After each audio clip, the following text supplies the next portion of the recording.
আসসালামু আলাইকুম। বিরিভিউজ ইনফোটেইনমেন্টে স্বাগত জানাচ্ছি। আমি সুরভি দিবা। ইয়েমেনের মিলিশিয়া বাহিনী হুথি আর্মির কাছে লোহিত সাগরে শোচনীয়ভাবে পরাজিত হয়েছে যুক্তরাষ্ট্র ও তার ন্যাটো মিত্ররা। হুথি আর্মির বিরুদ্ধে লোহিত সাগর যুদ্ধে কোনো কিছু অর্জন করতে পারেনি যুক্তরাষ্ট্র। অপরদিকে সব কৌশলগত সফলতা অর্জন করেছে Houthi army Ansarullah.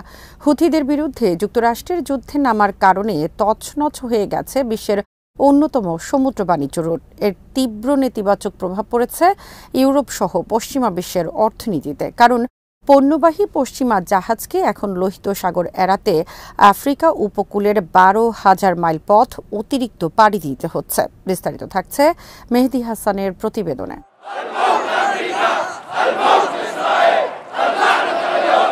Houthi army কেবল সরাসরি পশ্চিমাদের বিরুদ্ধে আক্রমণ করেনি, বরং ইসরায়েল সমর্থক দেশগুলোর অর্থনীতির উপরও আক্রমণ করতে সক্ষম হয়েছে। একটি মিলিশিয়া বাহিনী হয়ে প্রচলিত সেনাবাহিনীর বিরুদ্ধে যুদ্ধের নতুন দৃষ্টান্ত স্থাপন করেছে হুথিরা। যুক্তরাষ্ট্রের মতো বিশ্ব সুপার পাওয়ারের বিরুদ্ধে যুদ্ধ ঘোষণা করেছে হুথি আর্মি, এবং তারা যে সাহসের পরিচয় দিয়েছে তাতে বিশ্বে তারা এখন নতুন পরিচয় এবং মর্যাদার আসনে অধিষ্ঠিত।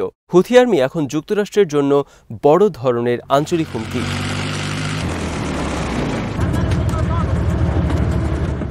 লোহিত সাগরে হুথি হামলার পরিণতির বিষয়ে জুন মাসে একটি রিপোর্ট প্রকাশ করেছে যুক্তরাষ্ট্রের ডিফেন্স ইন্টেলিজেন্স এজেন্সি DIA। বিশ্বের অন্যতম গুরুত্বপূর্ণ এই নৌরুটের নিরাপত্তা বিধানে যুক্তরাষ্ট্রের চরম ব্যর্থতার চিত্র তুলে ধরা হয়েছে রিপোর্টে।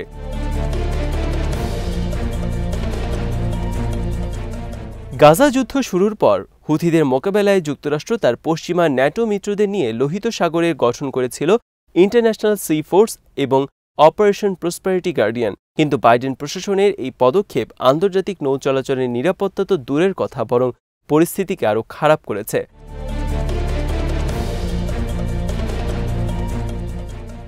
হুথিরা প্রমাণ করেছে একটি মিলিশিয়া বাহিনী কিভাবে তার শত্রুদের শায়েস্তা করতে পারে এবং কথিত আইনভিত্তিক আন্তর্জাতিক ব্যবস্থাকে অকার্যকর করে দিতে পারে।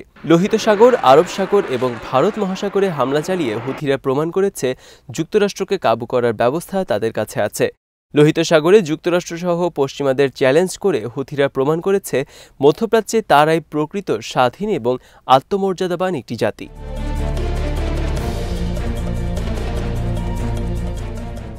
DIA এর রিপোর্টে বলা হয়েছে, হুথিদের হামলার কারণে 2023 সালের ডিসেম্বর পর্যন্ত লোহিত সাগর রুটে বাণিজ্যিক জাহাজ চলাচল 90% কমে যায়। বিশ্বের মোট সমুদ্র বাণিজ্যের 10 থেকে 15% জাহাজ চলাচল করে লোহিত সাগরের মাধ্যমে। রিপোর্টে বলা হয়েছে, লোহিত সাগর এড়িয়ে এসব জাহাজ আফ্রিকা ঘুরে যাতায়াত করছে এখন। এর ফলে প্রতিটি জাহাজকে অতিক্রম করতে হচ্ছে অতিরিক্ত 12,658 মাইল পথ। এতে প্রতিটি জাহাজের সময় বেশি লেগেছে 1 থেকে 2 সপ্তাহ। প্রতিটি যাত্রায় জাহাজের অতিরিক্ত জ্বালানি পুড়তে হয়েছে $1 মিলিয়ন মূল্যের।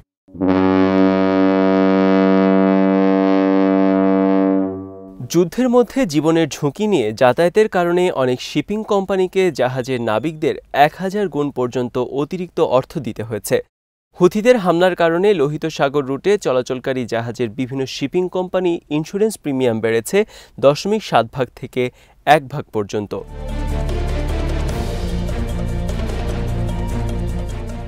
DIA এর বিশ্লেষণে বলা হয়েছে, প্রেসিডেন্ট জো বাইডেনের লোহিত সাগর নীতি চরমভাবে ব্যর্থ হয়েছে।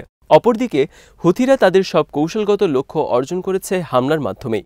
বিজনেস ইনসাইডারের বিশ্লেষণে বলা হয়েছে, লোহিত সাগরে হামলার মাধ্যমে হুথি আর্মি নিজেদেরকে একটি ভয়ঙ্কর শত্রু হিসেবে হাজির করতে পেরেছে পশ্চিমাদের বিরুদ্ধে।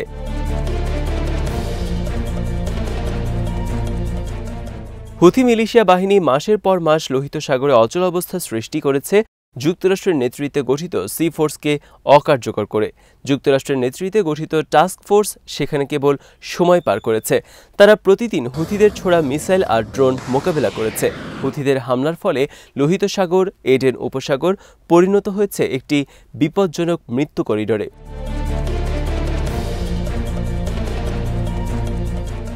হুথি মিলিশিয়া বাহিনী মোকাবেলায় যুক্তরাষ্ট্রকে প্রতি মাসে বিপুল পরিমাণ অর্থ ব্যয় করতে হচ্ছে লোহিত সাগরে মোতায়েনকৃত টাস্ক ফোর্সের পেছনে।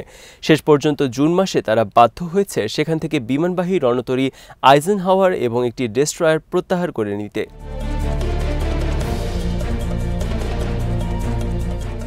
হুথি আর্মি যুক্তরাষ্ট্রকে বাধ্য করেছে লোহিত সাগরে দীর্ঘমেয়াদী ব্যয়বহুল সংঘাতে লিপ্ত হতে।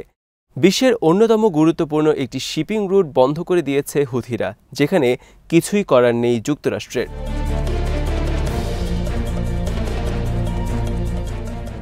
অস্ট্রেলিয়ার সাংবাদিক মাইক হুইটনি তার বিশ্লেষণে বলছেন, বাইডেনের লোহিত সাগর নীতি ব্যর্থ হবে এটা অনেকে জানতেন, কিন্তু তাদের কণ্ঠ দমন করা হয়েছে।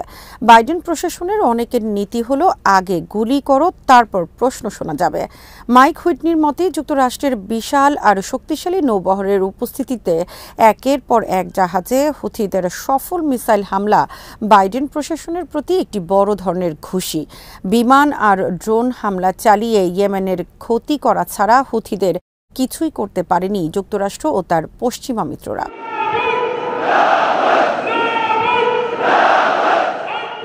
যুক্তরাষ্ট্র সহ গোটা পশ্চিমা বিশ্বকে সাহসের সাথে চ্যালেঞ্জ জানিয়ে এবং সেই চ্যালেঞ্জ সফলভাবে টিকে থেকে হুথিদের মনোবল এবং ইমেজ এখন তুঙ্গে। লোহিত সাগরে যুক্তরাষ্ট্রের বিরুদ্ধে যুদ্ধ শুরুর পর লাখ লাখ ইয়েমেনি দলে দলে যোগ দিচ্ছে হুথি আর্মিতে। হুথিদের ডাকে লাখ লাখ ইয়েমেনি বারবার রাজপথে নেমে এসেছে ইসরায়েলের বিরুদ্ধে আর ফিলিস্তিনের পক্ষে সমর্থন দিতে।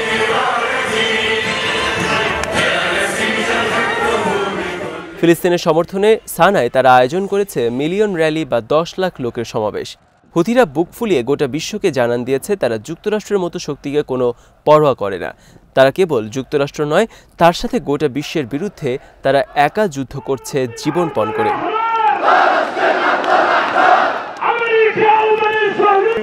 লোহিত সাগরে হামলার মাধ্যমে হুথি আর্মি ইয়েমেনের সমুদ্র সীমার উপর তাদের নিয়ন্ত্রণ প্রতিষ্ঠা করতে সক্ষম হয়েছে, যা ইয়েমেনের জন্য একটি বড় অর্জন।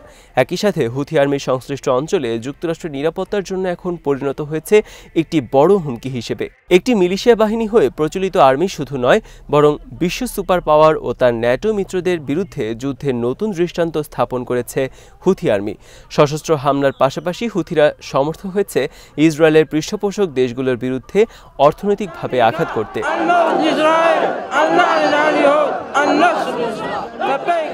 অনেক বিশ্লেষকের মতে, অতীতে দক্ষ, অভিজ্ঞ, দূরদৃষ্টি সম্পন্ন লোকজনের নেতৃত্বে যুক্তরাষ্ট্রের পররাষ্ট্রনীতি পরিচালিত হতো, কিন্তু বাইডেন প্রশাসনেরও বেশ আগে থেকে যুক্তরাষ্ট্রের পররাষ্ট্রনীতি ভেঙে ফেলা হয়েছে বিভিন্ন ক্ষেত্রে সশস্ত্র বাহিনীর লোকজনকে বসিয়ে। বুদ্ধির পরিবর্তে তারা বন্দুক আর শক্তি প্রয়োগের মাধ্যমে সমস্যার সমাধানকে অগ্রাধিকার দিয়েছে।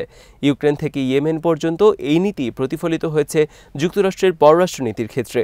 2022 সালে বাইডেনের জাতীয় নিরাপত্তা কৌশলেও বিশ্বব্যাপী বিবাদমান বিভিন্ন ইস্যুর ক্ষেত্রে যুক্তরাষ্ট্রের আধিপত্য বজায় রাখার ক্ষেত্রে বল প্রয়োগের নীতিকে প্রাধান্য দেওয়া হয়েছে।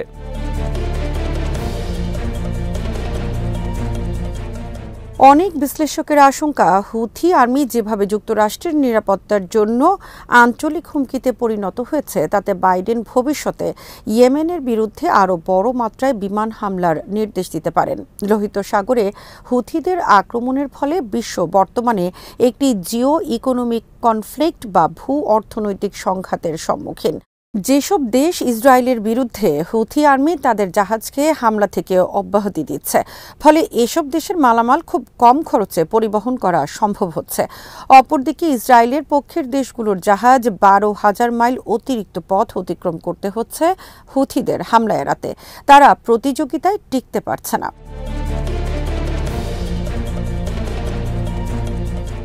হুথিরা লোহিত সাগরে হামলার মাধ্যমে ইসরায়েলের প্রতি সমর্থক দেশগুলোর জন্য সমুদ্রপণ্য পরিবহনকে অতিশয় ব্যয়বহুল আর জটিল করতে সমর্থ হয়েছে।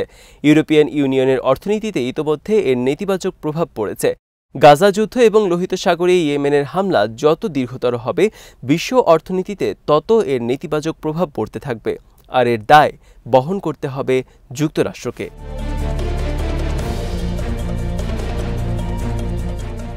লোহিত সাগরে পশ্চিমাদের জাহাজে হামলা বন্ধের শর্ত দিয়েছে ইয়েমেনের Houthi army Ansarullah. Houthi army বলেছে, ইসরায়েল যদি ফিলিস্তিনে মানবিক ত্রাণ পাঠানোর অনুমতি দেয়, তাহলে তারা হামলা বন্ধ করবে। হুথিদের এই শর্ত কেবল মানবিক নয়, বরং সারা বিশ্বের মুক্ত মানুষ সমর্থন দিয়েছে হুথিদের এই প্রস্তাবে। নির্যাতিত ফিলিস্তিনিদের পক্ষে জীবনপণ করে বিশ্ব সুপার পাওয়ার আর তার ন্যাটো মিত্রদের বিরুদ্ধে যুদ্ধে নেমেছে ইয়েমেনের হুথি আর্মি। শান্তি এবং ন্যায় বিচার প্রতিষ্ঠার জন্য তারা জীবন দিতেও প্রস্তুত। হুথিরা জীবন উৎসর্গ করেছে একটি আদর্শের দ্বারা তাড়িত হয়ে, তারা প্রমাণ করেছে তারা শান্তির পক্ষে, তারা নির্যাতিতদের পক্ষে।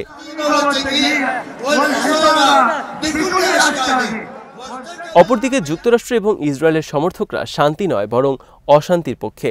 তারা তাদের স্বার্থে বিশ্বব্যাপী টিকিয়ে রেখেছে যুদ্ধ, সংঘাত আর অশান্তি। যদিও মুখে বলেছে তারা এসব করছে শান্তি, আইনের শাসন, মানবাধিকার আর গণতন্ত্রের জন্য, কিন্তু গণমানুষের কাছে তাদের এই বুলি এখন মিথ্যাচার ছাড়া আর কিছুই নয়।